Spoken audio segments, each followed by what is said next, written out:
sister team, we thought, okay, maybe they'll just go for the situation where you want team-related picks, you pick up Martin and sub him in the second game. If you have Crystal, then you know what you're getting. But Crystal, credit to him, he stepped up. He was still the second overall in the MVP rankings. Comes in with a new champion pool. Sivir better than Urgot perhaps, but honestly the Urgot comp, his Urgot play was fine. It was interesting to see the Black Cleaver into Frozen Heart 40% CDR build come out for the first time. It was just the comp, the no wave clear. It just didn't work out. Drafting errors aplenty from Snake in Game 2 yesterday. Yeah, there were drafting errors. There was also some interesting decisions made moving up the mid lane as well into the base. But look, we're not going to bring that one up yet again. We don't really want to say anything about that. But the bans are coming through, and things are very interesting over here. Of course, Snake banning away Nidalee and the Scion. Of course, you were mentioning the fact that Aluka's Scion has been banned away. Now 100% of games that World Elite have been in. And I wonder what point Scion has to get before people finally let Aluka play it again. It's just such a wonder to see. Every time it's even hovered by Aluka, the fans just get up in uproar and excitement to see his play. But banned away and Nidalee as well. You know, no slouch with the nerfs recently either herself. In terms of power levels, lower than it's been in quite a while, but still, respect bans are plenty coming through from Snake. Yeah, and it is going to be the Rek'Sai banned away in the end. It means that Gragas is, of course, available here. And Spirit, I mean, you put a champion like Gragas into his hands, he's definitely going to make things happen. One omission from the ban list that you can see is that Urgot. Of course, Sivir hasn't seen a ban so far, but it is going to be Gragas locked in. We'll see what Snake decide to do. There's a lot open here. And is Flandre just going to go back to, I'm going to pick Maokai because it's up?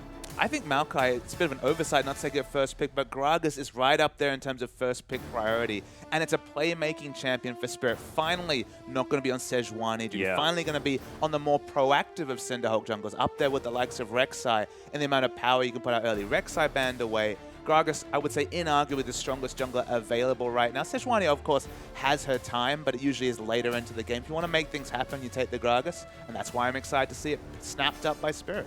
Yeah, and Beast actually looking at the Sejuani here as well, like you mentioned, going to take a little bit longer to roll there, but Sivir again here for Crystal. And there's other powerful picks. Both Azir and Cassio have come through the picks and bans.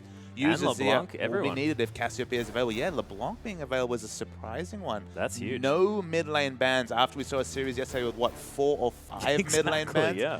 Picks and bans in general have gone so many different ways. Sometimes we're just looking for what priority picks are up. There's priority picks up in the 4th round of picks these days. Yeah, there's going to be priority picks everywhere throughout this one. And Conan is thinking about picking up his Janna. Of course, plays that one a whole lot. But GA wasted no time locking away that Cassiopeia. Yeah, and the Maokai still available in the 3rd round after being snapped up basically first pick.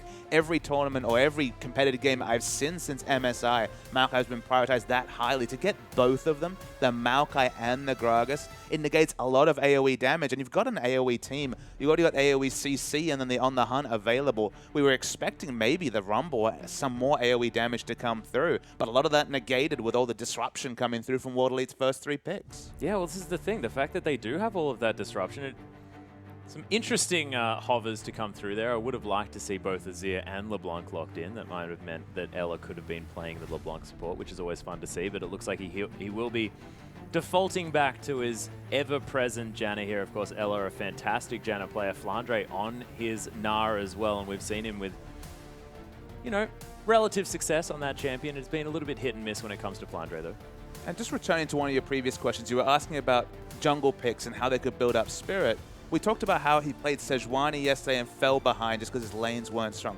If you look at Snake's side, Gnar versus Maokai is a winning lane matchup for Gnar. Of course, not a lot of kill pressure on Maokai. Maokai can still get that one-item power spike and be relevant. So there's points of power for Maokai, but certainly not in the lane. He's just going to eat free auto attacks and be kind of irritated by the no-resource Gnar. So Gnar should be able to control that wave. In the bottom lane, Sivir and Janna, of course, can just push in the wave and can control it as well. Wave control and Sejuani allows Sejuani to be flexible in her choices. Not going to be pigeonholed into relieving pressure off lanes. Can potentially farm up if the game so chooses it. So suddenly you have matchups here, and if Azir is picked in, you have a skill matchup in the mid lane. There's no obvious places that Sejuani needs to camp to get ahead. So Sejuani should have that flexible option to farm up, and it might be a late game Sejuani situation, which is where you always want to get, because the first 4 or 5 levels especially, painful times for a Sejuani. Yeah, well, that's exactly right. And It looks like Yu is thinking about taking the Azir into this matchup. And one thing I really want to question coming through from World Elite here is the fact that they've gone with this Nami Vayne lane. And Nami Vayne is a fantastic lane in its own right. Tycall's Blessing really gives Vayne the tool she needs and all that sort of good stuff. But Urgot Nautilus was available. Urgot Nautilus was available. Mystic, of course, is a noted Urgot player, good at the champion. I guess if you go for that, you don't have as much late game damage, but you have a Cassio already for damage. Now they're pairing it with two very high single target based champions in the late game, but how do you get this Nami Vayne through lane? Do you try the 2v2? And honestly, we've seen an abundance of teams try the 2v2 with Vayne. One team succeeding, I forget who yesterday, and pulling it off, but most teams really struggling to lane 2v2. And if you go for the lane swap, you're going to be lane swapping as the blue side up the top side, so you lose dragon control as well with a strong ganking jungler like Gragas. So red side Vayne, I can understand the lane swap, but blue side Vayne and needing to lane swap, I think it's risky. Yeah, it certainly is. And look, it's an odd decision. We'll see whether Mystic has some plans for that particular pick. And of course, the combination there in the bottom lane is a big deal. But let's go through the lineup. So Luca on sort of Flandre's favorite champion there in the Maokai against Flandre's Nara, and Spirit going to be picking up the Gragas. Much more high impact early on against Beasts. Slow rolling Sejuani. But there's CC in the lanes. There's definitely damage in the lanes as well. This is a game primed for Spirit to really justify his reputation and get lanes ahead. Honestly, he's probably going to have to spend a lot of time in the 2v2 lane if we do see true 2v2 action, just to make up for the fact that Vayne Nami not the strongest in the early levels. Once Nami gets a few levels though, gets the sustain higher, and there's a bit of kill pressure around level 6, there can potentially be a big snowball, even with Sivir and all her mobility. Her mobility, much like Vayne's, is on the attack. It's the fleet of foot. Precisely. It's popping the ultimate. Once the ultimate's down, Vayne with Blade of the Ruined King has incredible kill pressure on a Sivir. So there is potential to snowball that lane. And if Sivir only becomes relevant in throwing out some boomerangs to clear minions and back away, we get a free farm Vayne. It's looking like good late game times for World Elite. Yeah, that's precisely right. And we'll see whether Conan can roam around the map as well. I mean, you get to a stage where Vayne has that Blade of the Ruined King. You want to be split pushing. It does alleviate some pressure from Conan. He can get deep vision down. He can roam around with Spirit, really make things happen on this map. Yeah, that's always a possibility. On the Janna, though, sorry, on the he's on the Nautilus, I believe. I believe he's on Nami. On the Nami, sorry. Yeah, it's Nami versus Janna in terms of the support matchup, so not high impact in terms of CC, but still going to be able to roam around and do as much work as possible. We'll see whether he can as we hop onto the Rift.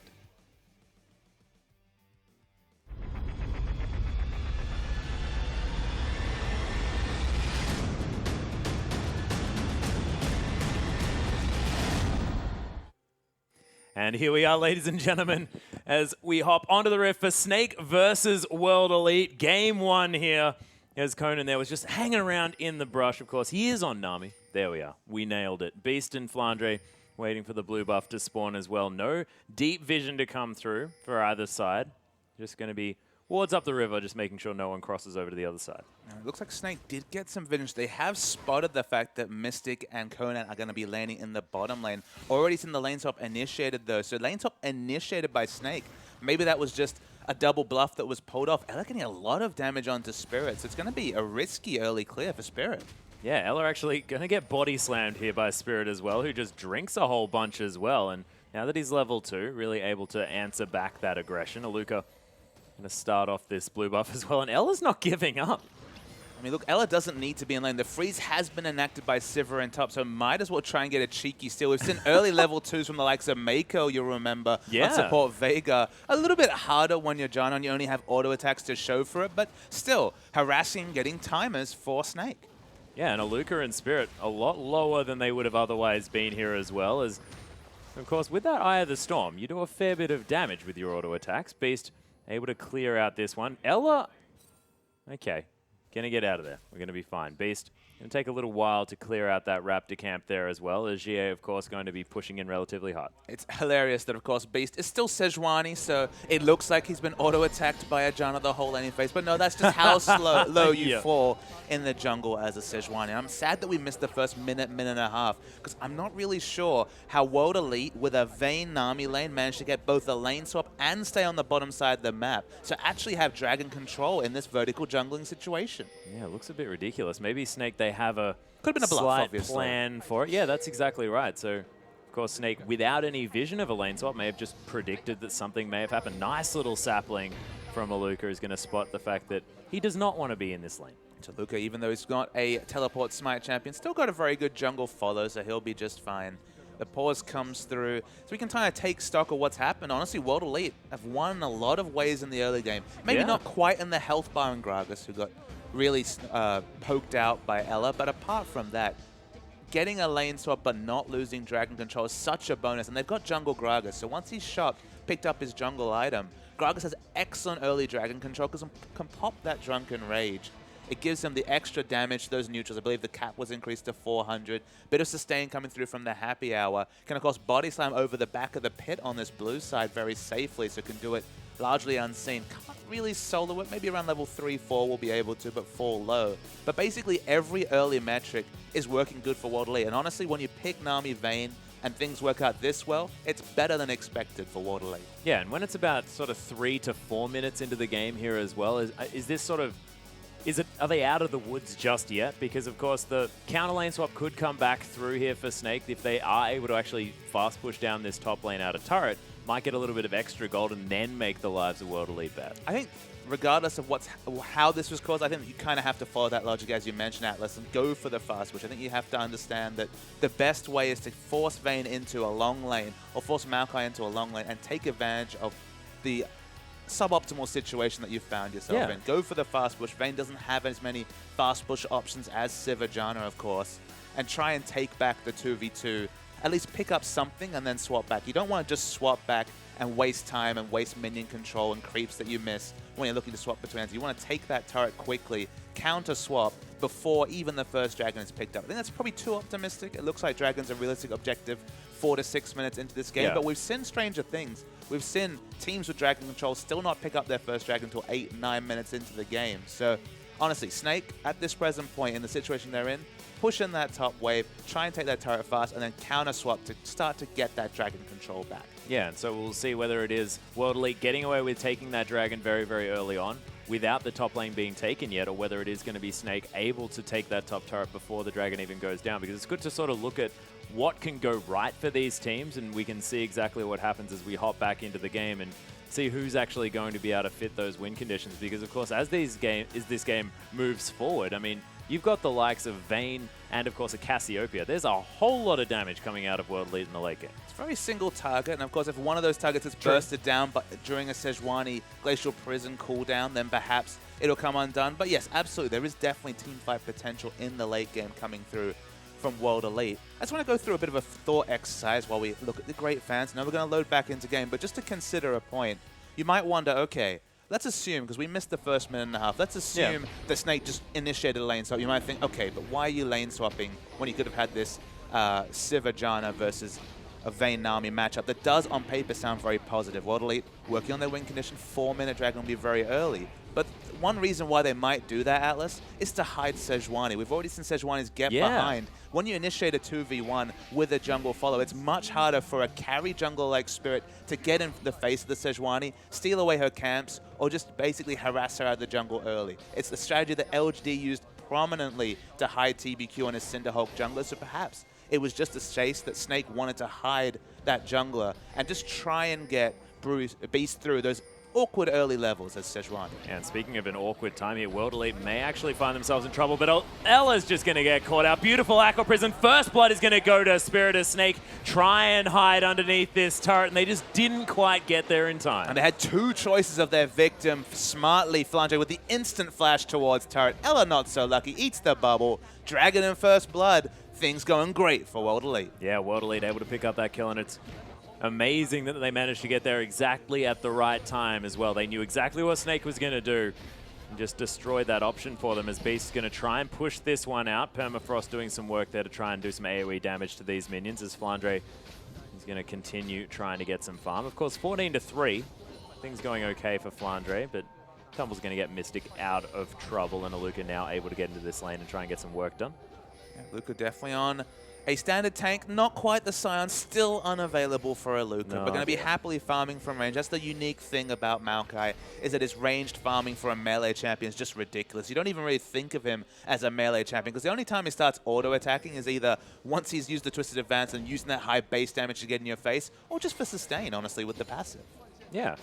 And Spirit there with an interesting parade of friends as the minions follow him out of that mid lane. Have you noticed that minions follow you a really long way? Yeah. I'm starting to feel like I have more friends on Summoner's Rift. I had a minion follow me to the blue buff from bottom lane.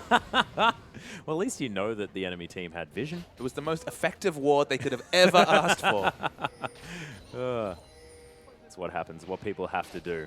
They have to convince their minions to follow Papa Smithy around in order to know where he's going to be in these games. Flandre not going to get bubbled there as Conan throws out an optimistic one, as now Mystic trying to do what he can, picking up the minions underneath this turret. Rangers Trailblazer actually used by base just for a bit of AoE pushing potential. They really want this lane to reset. It looks like they could continue the jungle follow. I imagine the freeze would have happened whatever the case was once Beast left the lane, but just trying to put themselves in as optimal position as possible. And we talked about the fast push. It's definitely been on. It's not a 5-minute turret, but with the reinforcements, that's a lot of chip damage for 6 minutes into the game. Yeah, precisely. And Crystal able to use that Eye of the Storm shield as well, really buff up those auto attacks. So this tower falling very, very low, but of course First Dragon has already gone over the way of World Elite. And it might be the second one that Snake might be opting into contesting, because of course not a whole lot they could do without the man advantage there in that lane. We haven't spent a lot of time talking about mid lanes. Definitely a skill matchup. We saw it 3 times in a row during the LCK finals between Kuro and Easyhoon in that particular match, SKT versus G. Easyhoon was able to get on the winning side of both, but it's a true skill matchup, and in this case, I feel like the slight advantage is towards Cassiopeia. You can get those really strong damage trades, and as the Azir, you only really have wave control and defensive options. 12 CS advantage is probably what we expect at this point for Jia on the Cassiopeia side of things. Yeah, you've been doing a respectable job, but you're exactly right. Of course, Jia, he's only got that tier as well, so Fiendish Codex is in the back pocket of you, so more combat stats available for the Azir, but Jia is still able to put on the pressure, so definitely a commendable performance here for the World Elite middle lane. It's a fairly even matchup with the early advantage towards Cassiopeia and the late game team fighting advantage towards Azir, just because Cassio is that how it's supposed to work? Those weird laning, those weird late game situations where you just positioning, the use of the ultimate, the petrifying gaze. In this case, might actually be quite reliable. Obviously, a fairly unreliable ultimate just because it depends on the way the enemy's facing. But when you're fighting next to a Vayne, if both these hyper carries fight together and you have to come onto the Cassiopeia and Vayne, and there's, for whatever reason, the Beast ultimate is down, or they have Banshee's Veil, QSS respectively. In that situation, if you know the enemies are diving a Vayne, Petrifying Gaze becomes a very strong AoE deterrent to stop the dive onto the hypercarry Vayne. Yeah, so on paper, things definitely looking okay. We'll see how it works out in practice here as Snake move forward here on the bottom side of the map. Top lane out of turret, as we saw before, did recently fall down, but only 200 gold is the lead here for Snake. It's a very small lead. Big lead between Nara and Maokai, but Maokai's just been doing the team thing. They picked up Dragons, so we can always talk about that intangible difference between the first Dragon and picking up a bit of farm, but that's definitely been the result. Finally, Spirit feeling spry enough to get into the enemy jungle now that standard lanes have emerged. Beast's going to spot him with a ward. Yeah, Beast actually staying invisible here as well, as Spirit does notice the fact that he's got a couple of friends coming down here. Cassio's reacting fastest, though. Yeah, there's the flash into the body slam there as well. Flandre going down solo, exploded by that Vengeful Maelstrom, and World Elite pick up their second kill. That's a lot of base damage. Remember, no combat stats barring the small amount of ability power completed between those two champions, but they basically popped a Gnar. Yeah, and that was just perfect timing there with the mini Gnar there as well, as Crystal is going to get, oh my goodness, that spell shield was wonderful as the bubble came through, but final hour has been popped. Crystal's held onto his ultimate for quite some time as a tumble comes through. After that condemn, I'm not even sure how that managed to actually get the stun, but Mystic winning the trade here. That was really nice Vayne mechanics to get the stun, as you mentioned. I didn't expect it at all. He actually held onto the condemn till he knew that the spell shield has been used. You can see the mechanics of this lane. Conan needs to hit the bubble to try and draw out the Oh my goodness, there's another condemn into the wall. Nice Monsoon to get Mystic out of the way there as the boomerang comes over the top. Heal's been used, but Ignite's ticking onto Crystal. Flandre, there's the boomerang. A second one comes down, and Crystal is going to be able to pick up that kill, but Flandre's not done. The Hyperprocs now trying to be used up. Mystic makes his way under the turret, and he is going to be okay, but Snake baiting quite nicely. Yeah, Maokai actually had good wards to teleport to, but chose not to. Had a big wave finally pushed towards him, finally trying to equalize the massive CS disadvantage. Only 5 CS behind now. So has chosen the selfish route. They only lose 1. Mystic didn't die. So maybe Vindicated there for Aluka. Yeah, just a little bit. He's able to get some work done towards that top side, and the gold lead has not changed 1 iota in that situation, of course, with Flandre falling down on the top side. So this game very, very close here. World Elite more than happy just because they're up the Dragon. The Dragon has now respawned as well. They're 1 Dragon ahead, and if they can keep a shutout on that objective, then 200 gold means nothing. This is really exciting to watch the dueling in bottom lane. Now that Vane's gotten going, probably has Blade of the Ruined King on the next back. You have this situation where Conan needs to hit the bubble to try and draw out the spell shield. Then you finally have the ability to get the condemns. There's lots of skill shots, a lot of high-octane action happening in the bottom lane. You wonder sometimes why you don't see a lot of Nami and solo queue. Is that the bubble is a slow-moving skill shot, super powerful, but you need to hit it to really be relevant as a support. Yeah, and of course, if Crystal doesn't manage to spell shield a condemn, if that's used first, that's the easiest bubble of Conan's life. Absolutely. So it's just a lot happening in the 2v2. It's always the case with Vayne. Now that Blade of the Ruined King is completed, you're going to have to start respecting this Vayne if you're Crystal. Yeah, precisely. But Mystic, now that he's got it, heading back to this bottom lane, doesn't give him any sort of options as far as AoE wave clear, so Sivir always going to win out on that front, but as soon as he can just duel a Sivir away from a lane every single time, it's going to be a problem. Luca has discovered Flandre here, who's got half a Narbar built up. He really wants to fight this one if he can. Vengeful Maelstrom was used just to prevent some of the damage, but Aluka sitting on half mana, he's going to be a-okay. A surprisingly equal trade, despite the fact that Flandre face-checked a Maokai who was full health. Only the Catalyst compared to the Merc Treads, though, so the Magis is doing a lot of work. Again, decreasing the CC duration as well. Trades continue to go well for Flandre. Aluka has teleports. They need to make a play around Dragon because they have that teleport advantage. And actually, Spirit may lose a pink ward there, but isn't going to go down, which is quite strange. Of course, Snake not deciding to remove that one as well. They're going to make their way back down towards this bottom side of the map. Spirit just zoning away the Snake bottom lane as best he can, trying to get some pressure on this next Dragon that's going to be coming through. Of course, Flandre with a lot of pressure on the top side. So that is something that Mininar is sort of able to do. But still, it's not a lot of options here for Wadley. They're kind of caught between 2 bad options. They have that global teleport, so you might think, okay, Maokai teleports in, take the free Dragon. They kind of need to engineer a situation where Maokai can threaten the teleport, but not actually use it. Because if he teleports, that's going to be an inner turret down from the Nar. Nar already has double Dorans and a longsword. We're talking about what? I believe that's 26 extra AD. Already a very potent turret taker. Maybe that's a situation they're engineering right now. They do not want Aluka to teleport or they will lose a massive objective. Yeah, Jie making his way around here, but only puts down a little bit of poison. Second Dragon going to go over to World Elite very easily here. Snake conceding that one completely. Some of these concessions by Snake just are surprising to me. The lane swap that they managed to get on the blue side, so getting lane swapped on, a surprising concession to World Elite. Now taking a second Dragon when they were in such a good place strategically, not having the teleport, but having the minions so far pushed up that inner turret damage was a possibility. Again, 2 surprising things about Snake.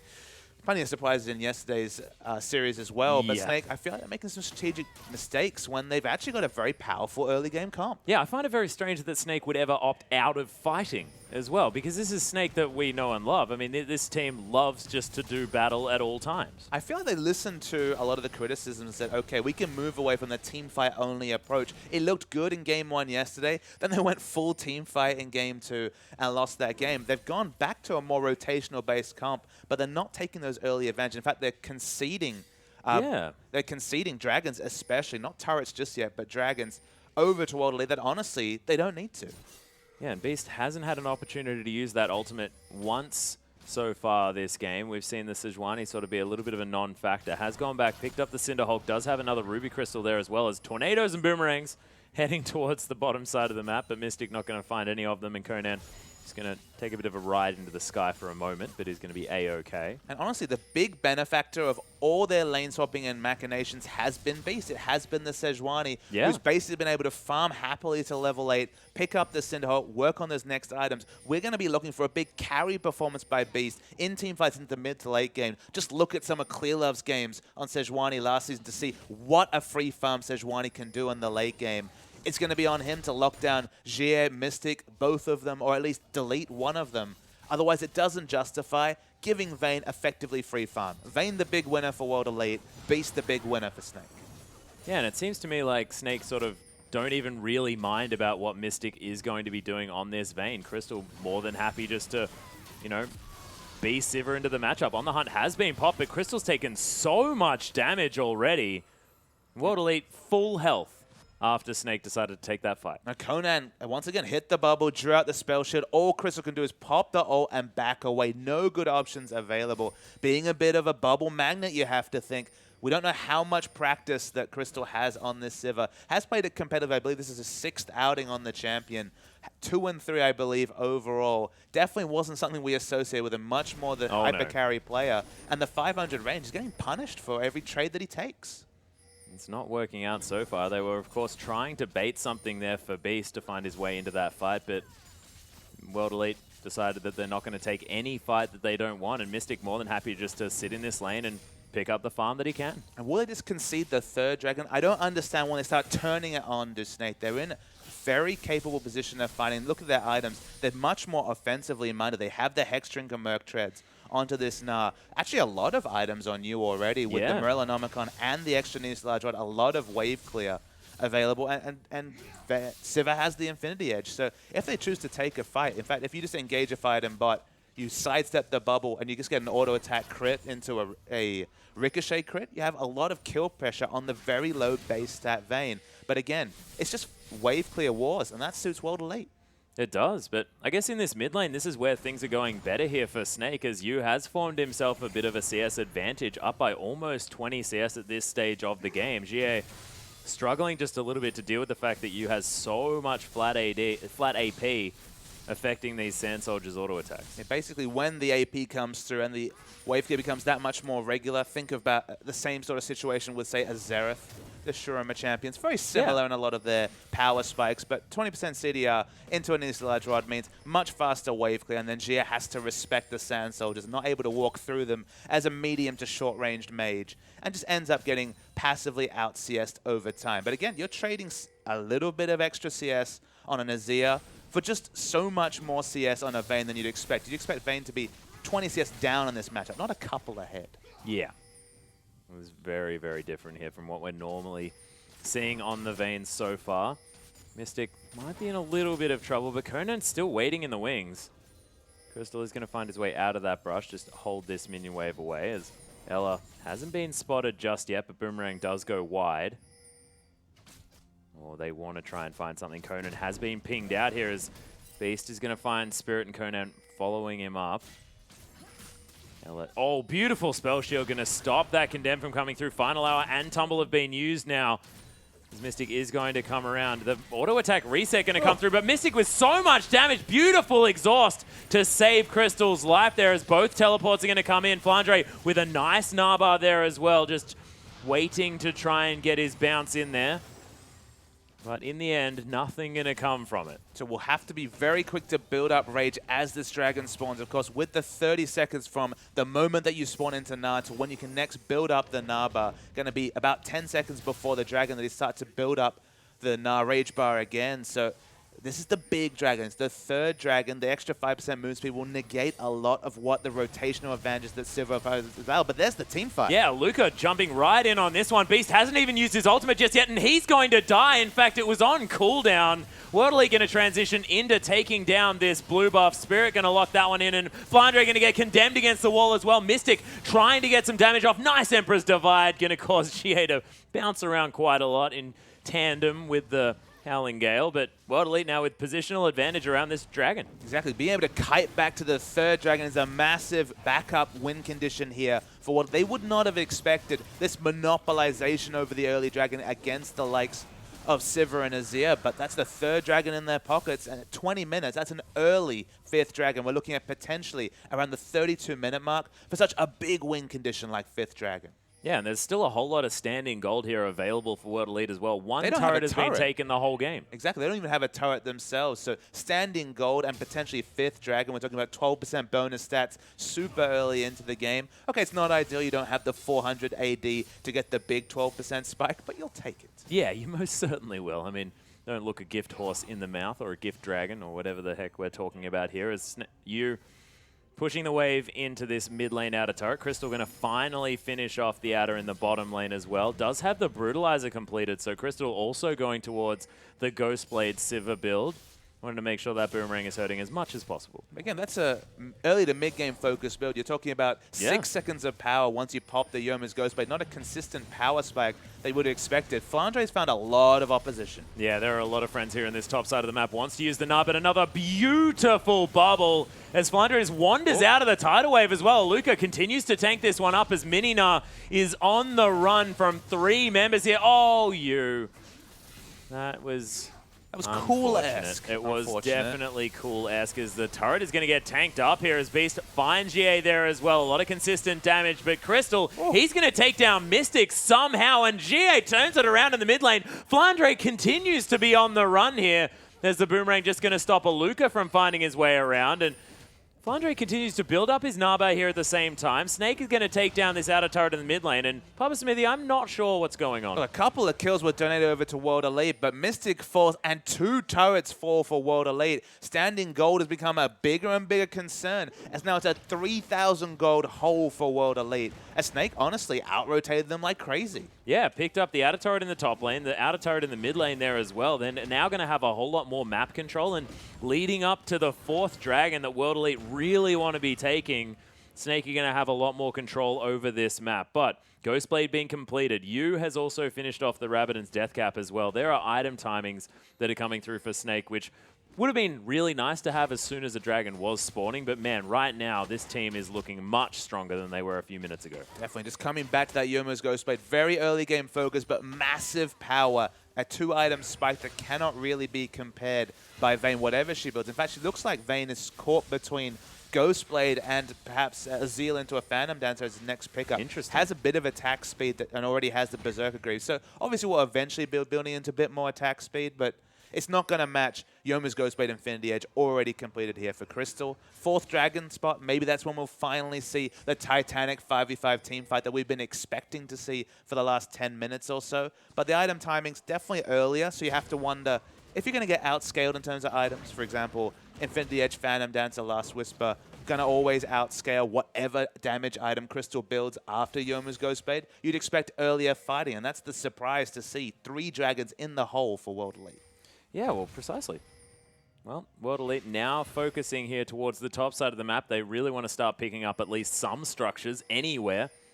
Spirit waiting around here as well. Snake sitting at half health.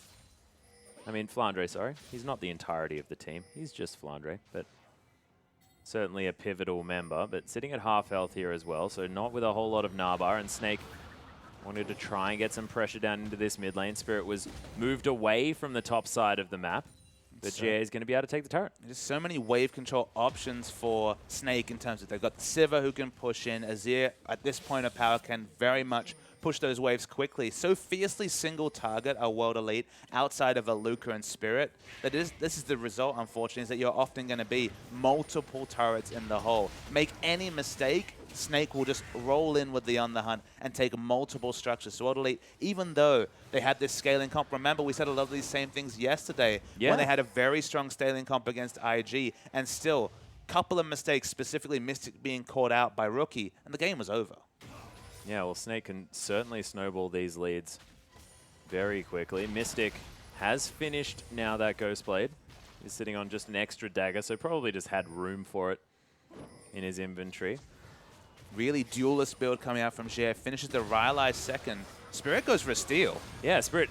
Emperor's Divide's going to be used there as well. He's very, very low, but he's going to survive in the end. The Dragon up in a minute, but there's the ultimate. Not going to find it. Permafrost also not going to get Beast the kill either. Not around the back. Yeah, Flandre looking to try and get something happening here. Spirit, then Gnar into the wall on both Mystic and Conan as well. Final hour has been popped, but Flandre, he's getting melted in the hands of this Vayne as Crystal throws the perfect boomerang. GA flashes forward a whole lot of consistent damage as well, and he's tanky as all heck on this Cassiopeia. We thought the Vayne was down, and that was the damage gone. Heck no, this Cassiopeia doing some work. GA went in 1v4, getting a 4-man ultimate with the Petrifying Gaze, and literally 1v4 from there. So much sustain coming through from the passive. The slow meant that no one could get away with the poison hitting all 4 members. And an effective 1v4 with just the slightest amount of help keeps World Elite in this game and gives them position on Dragon number 4. Yeah, the build is just beautiful out of GA as well. I don't know why more Cassiopeias don't pick up Ryle's early on, because the item is just fantastic. Giving her the tankiness as well. It's not even necessarily the slow, what that item gives you that no other item gives. It's the fact that you get it to build a giant spell. Exactly. 2,100 health, then another 500 health coming through from the Rylai's. It's a very tanky early game Cassiopeia. Flandre has a lot of chase potential onto Luca, but probably not kill potential, with no Blade the Ruined King or potentially... Sorry, no Black Cleaver or other offensive choice coming through in the build. Yeah, it doesn't quite have the frozen mallet here as far as his offensive choice was. He did pick up that Hex Drinker early on and now has the Giant Spell, possibly going towards that Randuin's Omen as his next choice. The Spirit's going to take away these Raptors as well. GA almost stole that one away from Spirit, but Snake, they've started off the Dragon. It's about half health here as well, and Sand Soldier's in position. Snake, they lock that one down. On the Hunt's being used here as well. Spirit looks to try and get something, but look at used damage. And Snake just snuck the Dragon. Well, they had the ability to just use the On the Hunt defensive if they needed to. They had to respect Jay once he finally showed up, but they didn't have position. They cleared the wards. It was smart play coming through from Snake, but they're trying to answer it with Baron. They have a Cassiopeia, remember. There's a lot of Baron damage between Vayne and Cassio. Yeah, and already Blade of the Ruined King as well as the Silver Bolts. And this Baron is getting torn apart.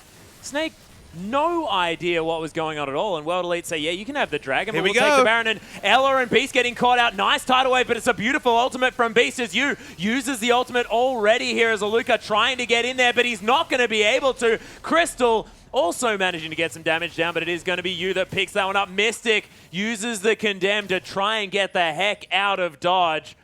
And Snake, I mean, they took the fight, but they've lost the Baron. It's a really big misplay coming through from Spirit. He actually chased onto the low health Beast instead of fighting with his single target carries. And Gia and Mystic just had no target selection.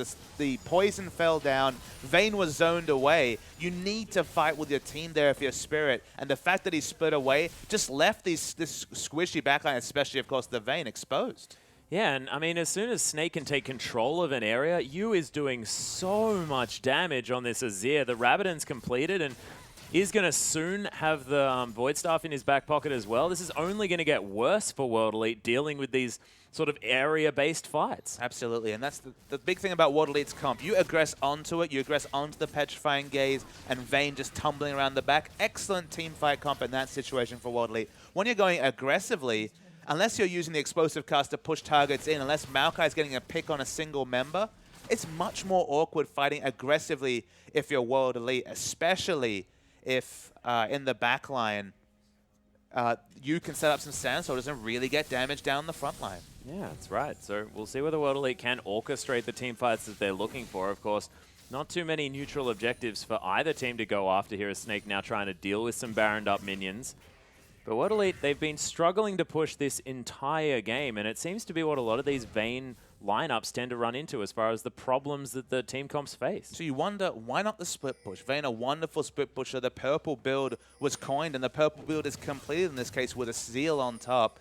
Vayne can easily outduel Sivir in a sidewave push, even with the item times. Of course, random double Infinity Edge crit, anything can change. True. But so many tools in the kit for Vayne to outplay a Sivir. They should be happy to put Mystic in a sideway, but they don't have ward control on the blue side of Snake's jungle, so they're not really able to commit to the split push. And then you get this awkward situation where, with plentiful wave clear, you're never going to get more than an outer turret with Vayne sieging.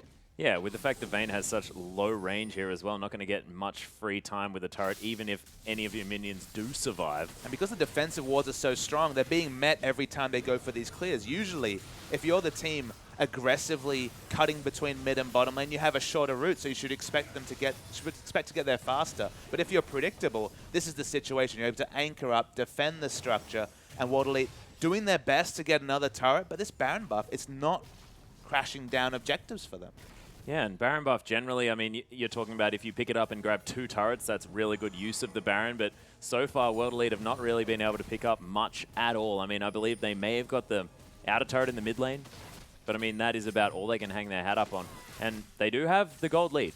So 3,000 gold now in the lead here for this World Elite lineup, but it's looking difficult here for them because Snake's sort of win condition in a team fight is a little bit more obvious than what it is for World Elite. It's all about the double slam. If you can get that Glacial Prison onto Jie and Mystic, the first time obviously you're probably only going to get the cleanse, but the second time a lot of kill pressure coming through. World Elite's set up a very slow push in the top lane, but it's not really going to help out. Maokai's just going to go equalize that wave now anyway. They didn't have the minion waves or the aggressive ward clearing to be able to cut between mid lane and bottom lane, and the result, no turrets. Yeah, unable to find anything, and the Baron buff now going to wear off as Crystal is going to meet Aluka there on the top side of the map. Actually decides that he wants to back off as Flandre does have teleport available, so if anything is going to happen here, Flandre can answer. Dragon up in another minute and a half, but with the fact that Snake managed to pick up the last one, they are going to have those 6% stats for themselves as well, and as soon as you can shut another team out of every single Dragon, it's fantastic news, but now things are a little bit more even here, only missing out on, you know, some pushing power and maybe some movement speed. Absolutely, and that's why the first Dragon giving you the 6% stats is such a crucial factor about Dragons, that even though there's Snowball, even though the 5th and the first Dragons are so strong, the first being relevant gives you that catch-up mechanic. They have those damage statistics coming through. It helps them opt into a fight for what would be the 4th Dragon for Mystic and World Elite. World Elite just don't have the defensive wards on this blue side. It's hurt them a couple of times. First with that rotation and now with Dragon control. They need to make Snake's movements around their blue side jungle more predictable to get this safe Dragon. Because they need to know especially where Beast is at all times when they initiate a fight.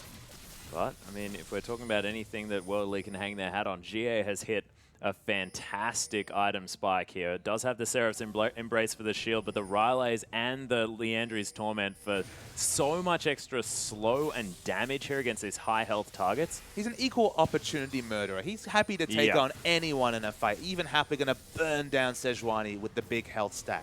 Yeah, Beast actually might be taken down here as the tidal wave comes through. Nice condemn over there as well as Beast tries to find a target that he needs to fight here. Nice work of the lock into the Iron Solarium. Beast able to flash away here as well. Nice Nara into the wall as Spirit and Aluka getting locked down. Beautiful bubble under Crystal though as Aluka flashes away, but Yu picks up the kill, and I don't know how, but that was the first one in this exchange. And how is Beast still alive? Yeah, but Spirit still high health, Beast very low health. Will they look to fight 4v5? They still have a lot of power in this comp, but it looks like Snake, with the numbers advantage, should be able to pick up the Dragon. Yeah, Spirit is going to be able to make this a 50-50 though, but Beast does pick that one up with the Smite, and Snake, they're just going to move out of here. I mean, it's just so awkward fighting in this terrain. They want a situation where Snake are coming into them so they can take advantage of the synergy defensively between Jie and Mystic, but offensively, Spirit and Aluka getting poked out by the Sandstormers, poked out by all the chip and AoE damage coming through from Crystal. They're trying to rotate and take a turret. It was already very, very low. But this Dragon, it could have already been a 32-minute 5th Dragon like we spoke about. 2 have been stolen away effectively by Snake. Yeah, so Snake keeping themselves in this game, of course, still at a gold deficit now, but of course, being able to pick up these Dragons is a massive deal for these guys. And look, we'll see whether they can actually change this one around, because Baron's up in another 9 seconds. And if World Elite get another one, I have to think that they will be able to use that to push through. Of course, we've seen already that their wave control is great. Being able to pick up that inner turret in the bottom lane without really much to do with it at all. So Mystic now with the red buff. Trinkets, they go back. Trinkets are kind of an issue for World Elite. They need more sweepers to be able to clear out Dragon, Baron Vision especially. They've been slow and second to react to both Dragon and Baron Vision in the last 10 minutes. Very questionably, Aluka still has a warding totem, not an upgraded warding totem like a Crystal has opted into. Just a regular warding totem doesn't really offer them anything in this particular situation with the Sightstone, the Ruby Sightstone, in fact, being completed by Nami. in this particular situation. I think you need to go either for the upgraded yellow trinket and get more wards on the map around this Baron, or just help with the sweepers to try and get exclusive vision. And so Flandre picked up the Randuin's Omen, but Aluka, he's sort of got his big items now in his back pocket, the Frozen Heart, the Righteous Glory, and the Spirit Visage. Getting ready at this stage, and World Elite now looking to try and create some control around this Baron. And World Elite, they don't find the bubble, but Crystal gets knocked into the air. It's a big team fight ultimate down. Conan probably too trigger happy on the tidal wave. Don't have that cooldown available in a fight to just try and disrupt any of the engage that will linearly be coming in from the likes of Beast. Flandre trying to split the team. These team fights have been so awkward for World Elite. Yeah, World Elite looking to try and find the right position. Mystic actually tumbling into a boomerang, which is not what they want to be doing, but World Elite find themselves back towards this Baron pit, and they're committed to setting up around here. As long as Cassio has blue, their Baron threat is through the roof, especially with the Liandry's Torment being completed, which will burn down Baron additionally. So Snake have to react. They want to split. They don't want to just go through the mid, take this inner turret, and just punish World Elite for all their machinations around Baron. But given all the Baron damage between Vayne and Cassio, they have to respect the threat over a 5 to 6 second Baron take. Yeah, and it's also the same the other way around. If Snake get to set up here in the Baron pit as well, you can get the Sand Soldiers available for himself and get them into position, and then things are very difficult for World Elite. Mystic and GA were thinking about starting off the Baron. Sideways pushing for both teams, to be honest. Bigger wave in World Elite, so probably slight advantage given it's crashing on this inner turret and top already. But there's a wave pushing in slowly for Snake as well towards the bottom side. So no real big advantage. So World Elite getting position on Baron is all they want to do. It's the actual starting Baron's the problem. Mystic takes so much damage from the Baron. Yeah, he's going to be able to heal himself up just a little bit off this Scuttle Crab, but that has to be a mistake there by World Elite. They did not want their AD carry falling to half health from just the Baron. And Snake realized this. They're heading towards the mid lane. They want to use an ultimate. You can see Beast was looking to ultimate one person. Aluka and Spirit, definitely not the targets you want. But that inner turret falls down quickly to punish World Elite for their poor ward clearing, to be honest. And they're getting punished for their trinkets as well. Yeah, it's happening. And G8 looking to try and pick up that Void Stuff as soon as possible. But Snake now with the control. Team fight's so awkward to fight for World Elite. They found the one perfect one where Jie was able to flash ultimate 4 members and basically outplay them himself. But in these other team fights, especially when Crystal has the On the Hunt available, just not able to layer the CC, not getting even a pick from Aluka, slowly clearing out one ward after one ward, but they're taking about 500 health and getting 35 gold for clearing those wards. So it's not winning trades for World Elite when, so it feels the last 5 minutes, they haven't actually had Baron taking pressure. Yeah, and there's no wards available for either side anymore here as well. So the last ward has been placed at the back of the pit here for Snake.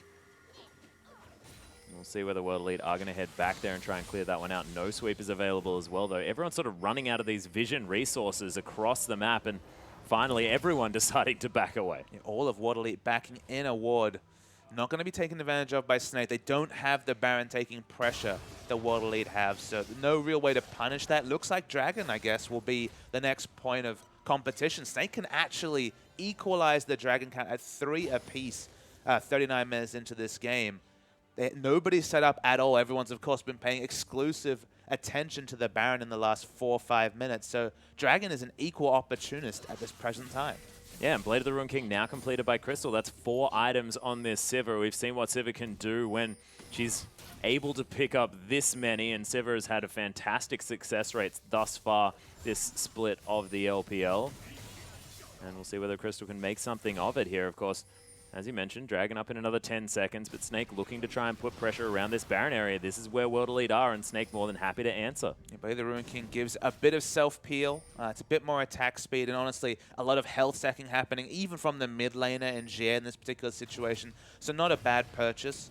If you look at the other options, QSS isn't really a realistic option. You shouldn't be getting stunned by Cassiopeia, and you just respect Aluka's ranges, and you should be fine if you're Crystal with the spell shield. So Blade of the Ruined King has that defensive utility, and the lifesteal and attack speed obviously work offensively as well. Yeah, but look at this gigantic wave crashing into the inhibitor turret here on the bottom side of the map. World Elite, they're going to start off the Baron. Sand Soldier spots out what's going on. So On the hunt much has damage. been popped, but look at the Baron already gets destroyed, but look at that. Conan immediately disintegrated in that fight, and Crystal down very, very low. Wow. That Gnar was insane from Flandre. Gier is going to get exhausted here as well. Mystic still alive there on the back line, does take down Ella here as Crystal uses his spell shield, but a triple kill for you as Gier is going to try and escape. Both of the damage dealers still somehow alive here on the side of World Elite. Flandre, not sure whether you wanted to do that, but you picks it up as he heads over the wall. Flandre, in fact, manages to take kill credit, and Snake, I don't know how they turned it around, but that was beautiful use of the Gnar and the Glacial Prison. Yeah, the baiting by Flandre at the end, whether intentional or inadvertent, was just enough time to buy time for you, his new teammate, to come and pick up the kill on Gier. As you mentioned, it was just textbook stuff flashing Wonderful. into the ultimate. It was a scoop. It wasn't a wall stun, but it was exactly what the team needed. And the Gnar mechanics from Flandre, super on point. Mystic's going for a solo mission, though. The teleport coming through is spotted out. We're going to see the replay of this fight. So Mystic falls low, that was but an the alley-oop. scoop coming through. The alley-oop was a good thing for once. It wasn't a criticism. It wasn't a cataclysm, I'm helping moment. No. Wonderful play from Flandre, still alive. It's the two carries, and she has very high damage. So there was no guarantee at that precise point that World Elite wouldn't actually come back and win the fight. But Gier taken down through smart moves from Flandre, and it should be all even in the Dragons after this. Yeah, it was so cool. You just sort of throwing all of the team members of World Elite towards Flandre so that he could just use his ultimate. And that is going to be the steal from Spirit as well. Fourth Dragon picked up for World Elite, but Beast wants to try and find the ultimate, finds 3 members of World Elite with that one. But Flandre gets knocked out of his bounce somehow. She is coming. It was beautiful work. Beast takes a whole lot of his health here. Does need to back away. Beautiful Emperor's Divide from you. Survives that one, but he takes a lot of damage, and he's slowed down to high heaven. World Elite now want to be able to try and take a structure. Yeah, they're going to try and push through mid. There's all recalls coming through from Snake. It should be at minimum an inner turret. Crystal tried to react, but really no way you can walk through 5 members of World Elite. Yeah, they've got the pink ward there as well. Mystic able to lock down that inner turret there in the mid lane. Flandre now here to try and clear this one out. And Snake caught with their pants down just a little bit, and they lose the Dragon here as well. It could have been 3-3, should have been 3-3, but now World Elite able to, at 48 minutes into this game, threaten the 5th Dragon. A small but critical factor is that Vayne still had the Baron buff, so they had the Baron buff minions to help with the poor siege that comes through from World Elite. We've noted a couple of times that Vayne's not the best turret taker. Baron buff minions equalizes a lot of that pain that Vayne has in taking structures. Yeah, now Snake moving around as a unit once more, heading towards this top side of the map. Gier, you have to think that that passive is going to be stacking up quite a horrendous amount at this stage of the game, looking to probably pick up that Rabadon's Death Cap as the next item here, and this Cassiopeia is going to be terrifying to deal with. Flandre discovering Spirit here, getting slowed down as well. There's the one-man ultimate, but it's to make sure that Spirit is not going to get out. Nice use of the explosive cask, and Spirit somehow still on walkabout in this one. The boulder's going to find him, though, and Snake, are they going to be able to pick up this kill? The Rock's not going to find him either. Yu finds his way over the wall, and there it is. Eventually, they manage to lock down the kill on the jungler. Crystal is needed for his wave clearing, but World Elite, that jungler lasted a lot longer than he should have. And look, he couldn't punish that rotation Mystic and the rest of the team, because Mystic, as you noted before, was freezing down the bottom. So wasn't in a position to quickly run through the mid. If that was Crystal on Sivir, would have been an easy rotation in the other scenario. But given that Mystic was just freezing, no way to punish the fact they spent, what, 30 seconds trying to kill a full tank Gragas? Usually not an ideal use of resource, but in this situation, they get control over the blue side jungle of World Elite, and that should serve them in good stead 2.5 minutes time when Baron spawns. Yeah, and I like this build coming through from Mystic as well, making sure that in an extended fight he's going to be as healthy as possible. The double lifesteal items with the Bloodthirster and the Blade of the Ruined King. But is it going to be enough? Not having that Infinity Edge, not having that sort of hyper-critical hit damage that he can potentially get out there. Is the Infinity Edge going to be missed in the late game build? I think if you watch back those last few team fights, you can see that Infinity Edge is a luxury too far for Mystic. Every time he tries to tumble into a fight, he eats one Sand Soldier auto and falls to half health. He's getting poked out as if it's Cassiopeia poison. Honestly, much the same role that Gier and you are performing these fights. There's no way for him to navigate the insides of a fight without taking poke damage. So you need the lifesteal, the magic resist that the build's taken. And there's just, honestly, there's no 7th slot for him to fit in an Infinity Edge. Yeah, can't really find the room for it, but actually, he's not going to be able to find room for a Last Whisper either. I think, look, honestly, attack speed versus the Last Whisper on Vayne, the calculations are always pretty iffy either way. If you get more attack speed, you get those Silver Bolts procs, it gives you more kiting and orb walking, and honestly, those might be more desirable statistics for Vayne at this particular time. Honestly, the team fights are just so difficult. That's kind of the issue that WOD Elite faces. That we saw a game yesterday, and I commented that it would be a perfect Kha'Zix mid game because there was so much isolation. Yeah. Gragas needs to do a lot of work to isolate targets for Mystic and GA to fight. Basically, they want to bounce people into GA and Mystic. Not Beast. That ultimate's going to be a bit devastating. But wouldn't be so anybody else, they want to bounce in just to make it 5v4. Because in a true 5v5, GA and Mystic try and walk in for damage. They're both short range. There's a short range mage and a short range AD carry, and they get poked out. They can't team fight on their terms. So honestly, one of the few ways the team has to do that is a true pick through the likes of Aluka or bouncing someone in. If they can bounce in anyone other than Beast next to a wall, or Beast or Flandre next to a wall, they have to take the option and just try and DPS them down instantly.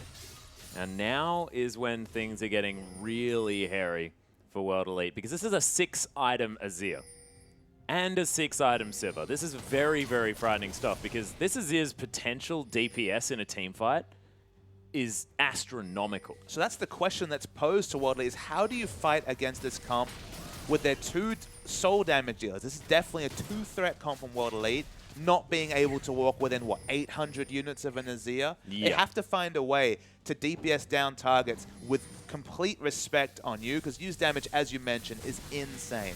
And again, leave it to Spirit. It's been the way for WOD Elite for, what, 4 months of the year? Leave it to Spirit. He's the man to really engineer, or just one of these desperation fights around Baron, because the moment Baron spawns, WOD Elite will smash it down. Yeah, they're taking it right now as well. Flandre is teleporting in, but Already look at how quickly it's going down. They have, oh, the 5-man ultimate from Beast here as well as Crystal trying to get the boomerangs across. Flandre right in amongst this fight. There's the Nara and Aluka in Spirit, but not exactly the members they want. You now finding his way into this one as there's the Emperor's Divide. Nice double bubble going to be used here, but Snake, they haven't found the kills they were looking for. Spirit finally does go down as the boulder toss gets thrown in onto GA. Mystic wants to find an auto attack onto someone, but the double kill eventually as Aluka got singled out. And Beast, he's heading back to base here. Yu finds himself in the pit. World Elite, they've lost their 2 tankiest members, but Snake can't take the Baron. And the tanks on WOD Elite have not taken the memo and kited back with the team. Once again, Spirit's almost in a 1v5 scenario without even an ultimate to justify trying to get a single target out. Snake are going to pick up the 3rd dragon, the movement speed, equalize between the 2 teams. A win condition goes down. WOD Elite can't pick up Baron. It's an important move from Snake, but doesn't really get them closer to winning the game. Yeah, no one is close to winning this game. The gold is entirely even here at 48 minutes into this game. 5 turrets apiece for both of these sides. Baron now is going to get taken here by Snake, or attempted to, and there's nothing WOD Elite can do. Still 10, 20 seconds on both of the members of WOD Elite who can get there in time. And Vayne is trying to punish them by pushing, but honestly went for a long walk and got nothing, did Mystic, as you can see on the minimap. Just going to back away now. No dragon to answer with. Snake get an answering dragon to remove the threat of the 5th dragon and the Baron. Get everything through Spirit and Aluka, just going too deep. Yeah, and Flandre managed to make it up towards this bottom lane as well, and using the wallet before it even reached the ground there. Very desperate to get his hands onto a lot of those minions, and that stack of minions didn't make it to the inhibitor turret like Mystic was intending it to. Mystic didn't contribute anything. Honestly, there was no real good decisions for him. He couldn't try and contest the Baron. He wasn't fast enough to go and push in the minions, and was spotted out by multiple defensive Snake wards. Snake's warding, with only a single Sidestone, has been magnificent this game. Barring a couple of early scenarios where they didn't have maybe aggressive wards, their defensive wards in particular have been on point. Yeah, and Beast has been sitting with a stack of green wards in his back pocket this entire game as well, making sure that he's making up for the fact that he doesn't have that Sidestone. I think he may as well have just bought one. He'd probably sort of make a little bit of money off it at this stage, but Of course, when money isn't too much of an issue here, of course, 2 members of Snake already with their 6 items, and now Spirit's got a Guardian Angel. It's a strange purchase. Honestly, just more health probably would have been more useful.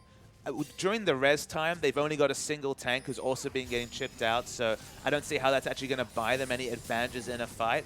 It gives them the armor and magic, so it's cost-effective stats, but Snake have out-rotated World Elite and put up a defensive turret to go back to, but won't quite get the minion wave to be able to punish them with an inhibitor turret. Yeah, not quite there just yet. World Elite have managed to at least get there in time, but we've spoken about their complete lack of wave clear unless GA can get right up in the front of these minions, and you can see already this turret taking a whole lot of damage, and that was without Crystal even really getting any time with it. Who's going to actually do damage to this siege minion? Just keeps Saplings. pumping away. They need the Azir turret to go down just so they can go for that desperation almost to engage, but given that it's up, they have to respect the potential of it being an effective turret dive for them to engage. Not many good decisions here for World Elite. Yeah, there was nothing that they could do to try and get rid of that siege minion. This next push of the creeps towards this one is going to be able to take that one down. Beast almost separated as the explosive cast came through, but unable to find it. 2 siege minions now as the rest of this minion wave is going to get cleared out, and 1 more auto attack, 2 more, and it is going to go down there. So the inhibitor now under fire, and Snake able to set up and try and take this one down. The safer option is probably to go ride the minion wave and bot and take another inner turret. Now that they don't have an Azir turret to move back to because they're just too close if they go for the inhibitor. Inhibitor's a risk, there might be a fight. No risk down bottom, but with that poke onto Gier. Yeah, you just doing so much work here. Flandre actually wants to find the engage here as Mystic is in range for that Gnar ultimate, but Mystic able to get out of there. Beast very, very low. Aluka right in amongst this fight. Spirit gets taken down to that Guardian Angel, but he's going to be back up yet again. Does die in the end as well, as Yu just does so much disgusting damage. Uses the Zhonya's Hourglass, but now he may have sacrificed himself. Jie picks up that kill, and Crystal now trying to auto-attack fight with the Cassiopeia and winning the double kill now. But Conan does land a very, very nice bubble, and I don't know quite what's going on this game, but Aluka and Conan, the last men standing, and Crystal and Flandre, they're backing away. And while it's an equal 3-for-3 trade, in the midst of all of this, the inhibitor is taken down. The lack of wave clear was palpable from World Elite during that long siege minion. Yeah. Solo siege of the turret, you have to think. That was the only person who was safe enough to take the turret. Speaking of turrets, Crystal picks up another one. Love taps it. When you have 2 single target high damage threats, you pick out one of them, you take them down. Unfortunately, this is not much that World Elite can do. Mystic respected so many skill shots. QSS got him Mikhail's Crucible, still died, and then to some degree, their team fight falls apart. Yeah, well, this is the thing. And Conan coming down here trying to clear out this minion wave, able to use his bubble to do so, trying to get some extra work done there. But you can see already, I mean, Luka's not really going to be able to help too much. Finally, the World Elite members that can actually clear out a minion wave or 2 have respawned, but Spirit sort of wasted a whole lot of gold now on that Guardian Angel that he's not going to use again for the next 5 minutes, and he's had to sell it. Now has the Thornmail in his back pocket. This is a strange purchase. It was an interesting one. I don't see what will happen when a tank goes down for 3 seconds of res, comes back with 750 health. Given how these fights go, given the fact that the tank line is so critical for these single target damage dealers to actually do damage in a fight, you need to be alive. You need to have as much health, armor, and magic resist as possible to open up the chance for Mystic and Jia to do damage. And Guardian Angel just doesn't really help in almost any of those factors. Certainly not in a cost-effective way. No, it's not happening. Slow push in the top lane here for Snake, though. They do have a massive minion wave pushing up there, and it does mean that this dragon is possibly going to be under their control. They have positional advantage. World Elite looking to try and contest for it because they want the 5th dragon. That is still a point of power for this team. Spirit, wow, it's like a command attack on those Sand Soldiers and an auto attack, and Spirit's down to 2/3 health already. World Elite have done a good job of pushing out waves. They will not be punished if they can initiate a fight in the next 20 to 30 seconds. Once these minion waves start to push out, though, things will just get better and better for Snake, and it may have to be an uncontested dragon. They started it off, and with all this lifesteal, Crystal can basically solo it. Yeah, Crystal can put in a whole lot of work. He's actually adjusted his build almost completely, sold the Blade of the Ruin King and his boots, picked up Guardian Angel and... Go time! There it is Flandre. He's got the ultimate. There's another beautiful ult from Beast. Look at the 5-man Gnar from Snake as Flandre's tearing this one apart. Mystic's going to fall down. There's GA as well. All of the damage from World Elite has evaporated, and Snake, you have to think that was the game-winning team fight. That's going to be game, and we come back. We rewind 40 minutes ago, Atlas. We said, okay, who won this early trade? Speaking of trades, Spirit's doing pretty good job against you, but look at that range. Who won this trade? A free-farmed Vayne or a free-farmed Beast? But Beast's ults in teamfights have been on point and setting up massive alley-oops. Over to his good friend Flandre. Wonderful 4-5-man Gnar in that fight. And Snake finally take it down in what is a 55-minute game. That was a massive game and so incredibly close the whole way through. You had no idea who was going to come out on top, but as soon as you line up ultimates like that, that was a perfect Glacial Prison, Emperor's Divide, and Gnar. One after the other, and then you've just got Crystal who says, thank you very much, I'm going to pick up all of these kills because my Ricochet will just easily hit this massive stack of enemies. And World Elite just keep picking these comps. They have so much downside. They always have lots of hyper carries, lots of damage, but they either lack wave clear, or they're just too late game focus, or they pick a passive jungler. They can never get everything together in their first 3 matches to really set themselves up for success because they played so well in a lot of ways. They could just never force a massive edge, never broke the base. But you notice the moment Snake started going, breaking the base is trivial when you have the likes of Azir and Sivir to push. World Elite definitely made things hard for themselves. They've been competitive in all 3 games, but no wins in the win column. Yeah, and I really want to see what the statistics are of Azir and Sivir as a combination, because that amount of wave clear has been working out very, very well so far for a lot of these LPL teams. We've been seeing those 2 picks with very high priority, and it's working out so far. But ladies and gentlemen, this is only the first game between World Elite and Snake. When we return from the break, we'll see whether World Elite can answer what was a devastating last team fight from Snake.